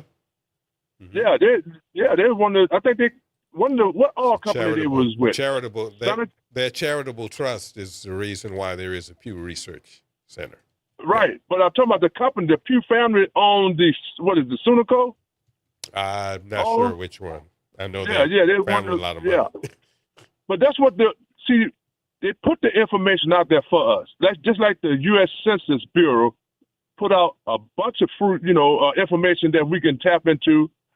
But the data and things of that nature, and the McKinsey and Associates has a good data research as well as many others, and they put the information out there. We as a community have to hopefully take that information and utilize it for our communities in a very positive way. But I wanted to ask them the question. I'm asking Roe religious guy, and you as well, Sutton. I am.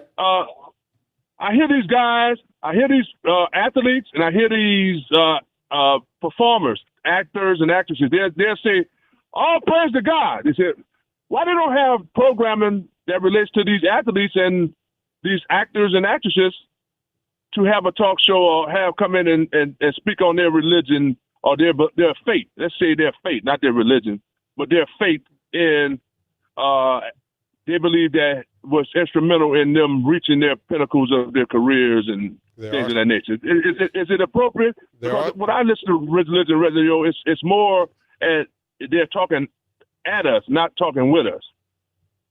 Well, I think there are different radio stations and different types of programs on those radio stations. I love working here at our Black Talk radio station, WBOK. We have some religious programming, and I listen to faith and religious programming, frankly, of diverse kinds, even kinds that, I am not a part of, because I want to hear other perspectives, other philosophies, and viewpoints. Sometimes I can't listen as long because I can't take but so much. But I want to see what people are saying, and I know some of them have call-ins, and some of them are pre-taped, in which case you can't call in. But so there are different types. But I appreciate they have a station here. They have a station here in the Houston area. It's in Baytown. It's called KWWJ. It's a gospel gospel station. They call it. They don't say religion. It's gospel station. Do you and listen? They have a call-in show with Reverend Griffin. Yeah. He had a show, but I wanted to say, we had to break the Bible down, the Word of God down into ways that it's fundamental to people's everyday lives. For instance, there's over 2,000 verses in the King James or New International Version of the Bible on wealth and financial stewardship and things of that nature. But what we hear most of is what? Sin and other subject matter. And many people are sinning or feel they're stuck because of their financial ignorance or lack of hope. Like that brother was talking about New Orleans, people taking advantage of New Orleans culture. That's a scarcity mentality. Yeah. New Orleans culture is deep and wide and open, and it can never be exhausted. It can only be ignored. Okay. All right. Lord's blessings, Thank you very much. Thank you, sir. We appreciate your call. Have a blessed day. All right, we got Pop Jones. You're on Will Sutton and Ro Brown. How are you, sir? Good morning, Will and Ro. Yeah, good morning. Morning. I hope all is well with you all. Absolutely. Fabulous. I tried to get in to speak to the sheriff, but she left.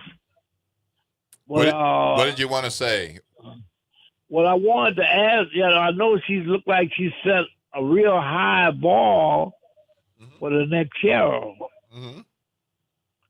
And since she was doing so much, I wanted to ask her the question, what was it that prevented her for being reelected? Maybe y'all can answer that.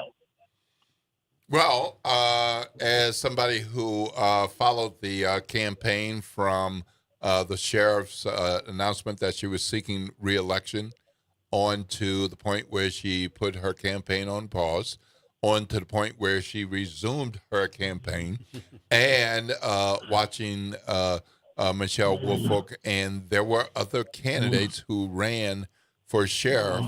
I think that the population of voters, and not the population generally, but the population of voters, felt like they really wanted a change because of the number of things that happened, including the jailbreak, that they thought needed to be prevented or improved, reduced.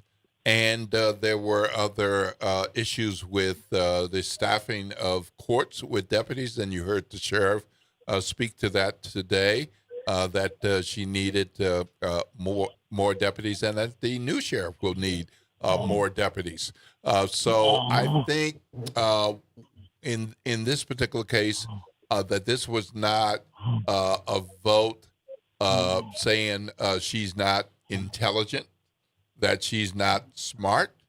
I think this was a vote based on her term, that the things didn't go as well as supporters and voters who chose her thought it might, and that of the calls, of the options, the voters decided to select Michelle Woolfolk based on her history in the New Orleans Police Department and as the interim police department, so superintendent. So I mean, that's my perspective on why that happened. But Pop Jones, we're gonna have to hang up.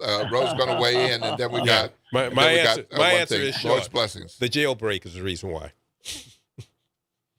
Okay. Basically. All right. The jailbreak was the reason why. Okay. All right. Well, we've got a special guest on the line. So, Will Brown, who we got coming on? I want to thank this gentleman for calling in because he didn't have to do that. I'm glad he did. As most of you know by now, the Saints have 8 new young people coming in. And one of those 8 new people, one of the draft choices, drafted in the 5th round from The Ohio State University, is Mr. Lorenzo Styles Jr. And Jr. is important in this one, and we'll get to why later on. But Mr. Styles, welcome to New Orleans. So great to talk to you. You're on with Will Sutton and Ro Brown. Yes, sir. Thank you for having me on. I appreciate it. All right. Now, first of all, okay, I'll get this out of the way. All right. Lorenzo Styles Jr. means there is a Lorenzo Styles Sr. Yes, there is. Right? Now, I don't know how versed you are in this, but your father was a dirty bird. You know what that means to you? What, are you talking about the Falcons? Yeah, I know, I've seen that dance before. I've seen that little dance. Well, you know that you will find out if you don't that there's a huge rivalry between the Falcons and the Saints. Okay. Yeah. Yeah, you notice we call them dirty birds, right? It's a good rivalry, though. I've seen that dance a little bit. That's hilarious. How's it feel to be a Saint, sir? Sir, it feels great. I'm blessed. During the process, getting to know the coaches, pro day, combine, and just all the connections I didn't even realize we had. And I'm just happy it all came to fruition. I'm happy to be down in NOLA. Mm-hmm. Now, most people don't know, or maybe a lot of people do know, this guy went to 2 universities. He was at Notre Dame for 2 years. And then went to Ohio State University, switched positions. He was a wide receiver at Notre Dame, and he is a defensive back at the Ohio State University. And also, we should mention you weren't the only Styles selected in this draft. Talk a little bit about that, your brother. Yes, sir. So I have a brother, Sonny Styles. He's actually 2 years younger than me. And growing up, I never thought me and my brother would be in the same draft class. But with me redshirting, then my brother, he skipped his senior year. It ended up falling that way. One of the top players in the country, going number 7 to the Commanders. Mm-hmm. And I'm so excited for him. He's worked so hard. He's done things the right way. A consistent guy, a leader. and I'm just very proud of him. So, Lorenzo, this is Will Sutton. Again, welcome to New Orleans. Welcome to the New Orleans Saints, and welcome to Saints Nation. We are excited about your addition to the team because some of us are fans no matter what, but we always like winning. And you are a winning player coming from a winning school. Here's what I want to know. How often have you visited New Orleans previously? And did you stay for any length of time more than 2 or 3 days? Yes, sir. To start, I want to say I love winning too. And that's what I'm trying to bring to New Orleans. That's what this rookie class we're excited about. And this program, we're on up and coming. But to answer your question, I've never been to New Orleans before. I don't know too much about the city. I've been here and it has great food. The people are great. It's a tight-knit community. I know Louis Armstrong with the music, but I've never been there before for a longer stint than that. But I'm excited to be down there. I love to fish, so that's going to be something I'm going to try to do early on. Make sure I get on that football and get on that water. All right. Well, we got some good fishing down here, my man. There's some really good fishing, and you can look on the map and go to the spots that are commercially identified. But we'll have to hook you up with some brothers who know some other spots where you can get some good fishing in. Lorenzo, were you surprised the Saints drafted you, and did you remember any pre-draft talks with them, or gave you any indication that you might end up here? So I'll break that down a little bit. So my agent, I was talking to him, and he's done a fantastic job during this process. But the Saints were one of the teams really on my radar that we thought needed a safety, or like were looking at me specifically. Mm-hmm. But looking back on it, I don't know why I didn't think that it was the Saints. I was hanging out at my pro day. I'm sitting there talking to Coach Staley for like 30 minutes. I have Coach Joseph come in, safety coach. Me and him meet for like an hour and a half at the combine. As I'm going through that, the defensive analyst, Coach Peter G., he coached my dad with the Rams. Me and him talked for like 20 minutes.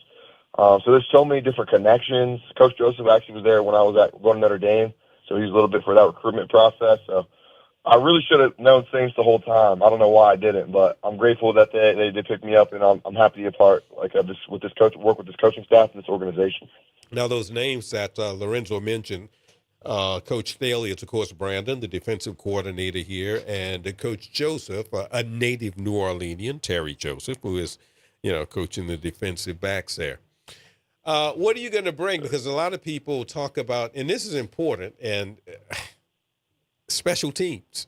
There are people who have made careers in this game, and great careers as special teamers. You like playing special teams? Yes, sir. I love playing special teams, and I expect to go in day one and be dominant at the next level in all four phases. I feel like in this draft, I was the best special teams player coming out. But not only that, special teams is a bigger part of the game. But I'm trying to make a career of playing defense as well. I feel like special teams is that's where I get my foot in the door, add value to the team. But then it's like, okay, once I get my feet wet a little bit and get ready to go, I'm ready to go help the Saints defense as well. So I'm excited to be a part of all units in the whole entire process. And this is not a sports show, so for those of you who don't know, special teams means playing on the punt and kick teams. Yep. Running down on the punts and the kickoffs and that sort of thing, for people who are wondering what special teams means. All right. So I want to get back to New Orleans. It's this city that we love, that we're welcoming you to. Have you arrived in New Orleans yet, or when will be your arrival? No, sir. I'm getting everything ready to go. I will be there May 7th, so next Thursday will be my first day being in New Orleans. Okay. So have you heard the words po' boy? Po' boy. Po' boy like cookies? No. Mark that one down, Lorenzo. Yeah. Mark that one down. We're going to have to get you a good po' boy. And look, Lorenzo, we are not making fun of you. It's just that this place is so different, okay? Yeah. Certain things. These are things we want you to know, and that we are welcoming you into our culture. So, I'm sure you heard the word jambalaya. I've heard jambalaya. I have heard of jambalaya. Have you had it before? Have you? I've dabbled with jambalaya, but it's not like a go-to yet. Well, if you I haven't had Nola's jambalaya though. So that's probably why. That's right. Okay. You haven't had and the real thing. And you're going to hear this word a lot. Gumbo. I've heard of gumbo. Yep. It is not a soup in our view. Okay. It's gumbo. See, I ain't gonna lie. I did think it was a soup. I said that to myself. And all we're telling you is don't call it soup, okay? Yeah, do not call it soup. Otherwise, they'll question your commitment. All right, Lorenzo. Okay, I'm not crazy, okay? But this one is going to throw you off. Are you familiar what it means to pinch the tail and suck the head? Crawfish. Oh! Ring the bell. Ring the bell. All right. Even so if you had haven't crawfish had before, have Lorenzo? you had it? I've had crawfish before. I had some boys on my teams. They've been from Louisiana, and they made sure I got hip to the crawfish. Now, Okay. Now, it's seasonal now. let me give you a little tip while you're here. You are going to have an affair probably during minicamp. There's an organization here called the Touchdown Club. Yep. Okay. And they put together this affair just for you, the draft picks and the new people. And it's a big crawfish boil. and most of the people have never eaten crawfish before. So they teach them how to do it, okay? I've only had crawfish once or twice. I still might need a new lesson, but I should be better than most of the guys from like the Midwest, Northeast, those areas. You've got experience, Lorenzo. So you got a little more experience than they do. All right. And of course, there's oysters and red beans and rice. Yep. Have you had oysters? I've had oysters. I've had red beans. Maybe not the context that you're talking about, but I definitely had. Not as good. Is what you mean. Well, that's right. That is good. And have you had oysters on the half shell, or you've had them fried? How did you had your oysters? I've had oysters all types of ways: fried, half shell. I had like all the sauces to go with it. Okay. So, How about charbroiled? Charbroiled. We like our charbroiled oysters. I don't know if I've done charbroiled oysters. All right. That's on your list. That's on your list. That's going to be on your list. If you like oysters, you'll like that. I'm not an oyster person, but if you like oysters, Lorenzo, so that'll be on your list. You'll like that.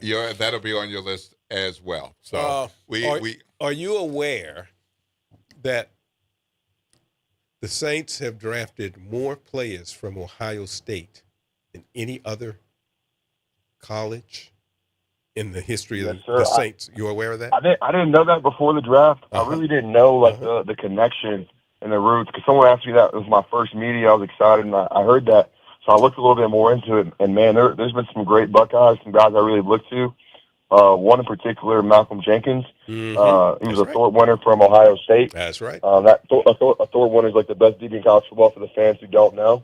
So to hear some words of wisdom from him, I'll probably definitely kind of connect with him and hear about the city. And I'm excited to keep that connection going. Yeah, Malcolm's a good person to deal with. Yeah, we're going to have to wrap up and get ready for the next show that's coming on WBOK, The Front Porch, which you'll want to listen to as well because it's a wonderful place for cultural connections with Kimber and Graylin. Before we let you go, what is one thing that you want Greater New Orleans city of residents, WBOK family of listeners, and Saints fans to know about Lorenzo Styles Jr. that they might not know already? Yes, sir. When I come in, I'm going to immerse myself in the city, and I'm going to go really hard for the city. I'm going to work hard. I love playing football. I love the game, but that's why I love working with the people that I'm about to work with, and I love being a part of such a historic city. And I plan to go in immediately, put my head down and work, and then you probably catch me fishing somewhere. So excited to come down. All right. Wonderful, wonderful, wonderful. Well, thank you, Lorenzo Styles Jr. Welcome to New Orleans. Welcome to the New Orleans Saints. We are happy for you. We wish you much success, and we'll be cheering for you, my man. And I will see you. Thank you, guys. And I will see you at minicamp, sir. Yes, sir. All right. Appreciate it. All right. Lord's blessings. Have a great day. Well, what a show, what a show, what a show. What a show. Judicial candidates, outgoing Sheriff Susan Hudson, Lorenzo Styles, Jr. Saints draft pick. Good calls. Thank you for being here, bro. Thank you for having me. All right. Well, we got to get out of the way, man. It's time for the front porch with Kemba. And of course, after that, we're going to have Tavis Smiley. And at 4 p.m., the G-Man, Gerard Stevens with the reality check. So y'all stay tuned. This is WBOK 1230 a.m. What New Orleans is talking about all day long.